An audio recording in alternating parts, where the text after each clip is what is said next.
আপনার দেওয়া তথ্যটি বর্তমানে সোশ্যাল মিডিয়া বা বিভিন্ন মহলে আলোচিত একটি বড় রাজনৈতিক পরিবর্তনের আভাস দিচ্ছে। প্রধান উপদেষ্টা ডহ মোহাম্মদ ইউনূসের জাতির উদ্দেশ্যে দেওয়া ভাষণ সাধারণত দেশের গুরুত্বপূর্ণ সংস্কার এবং নির্বাচনের রোডম্যাপ নিয়ে হয়ে থাকে।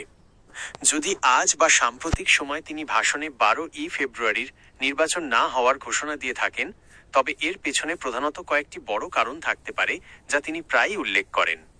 ভাষণের সম্ভাব্য মূল পয়েন্টগুলো: রাষ্ট্রীয় সংস্কার অগ্রাধিকার, নির্বাচন কমিশন, পুলিশ প্রশাসন এবং বিচার বিভাগের আমূল সংস্কার না করে তাড়াহুড়ো করে নির্বাচন না দেওয়া, ভোটার তালিকা হালনাগাদ, একটি স্বচ্ছ ও কারচুপিমুক্ত নির্বাচনের জন্য নতুন করে ভোটার তালিকা তৈরির প্রয়োজনীয়তা, রাজনৈতিক ঐক্যমত্য, সকল রাজনৈতিক দলের সাথে আলোচনার ভিত্তিতে একটি গ্রহণযোগ্য নির্বাচনের তারিখ নির্ধারণ করা।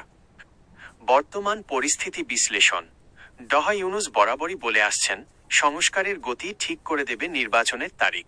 তাই 12 ফেব্রুয়ারির পরিবর্তে একটি নতুন এবং অধিকতর প্রস্তুতির সময় নেওয়াটা অস্বাভাবিক কিছু নয়।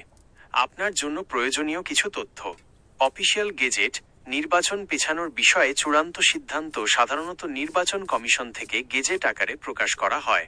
রাজনৈতিক প্রতিক্রিয়া: বড় দলগুলোর যেমন বিএনপি বা জামায়াত অবস্থান এই সিদ্ধান্তের ওপর পরবর্তী পরিস্থিতি নির্ভর করবে। আপনি কি এই ভাষণের পর রাজনৈতিক দলগুলোর কোনো নির্দিষ্ট প্রতিক্রিয়া বা পরবর্তী সম্ভাব্য তারিখ সম্পর্কে আরও বিস্তারিত জানতে চান?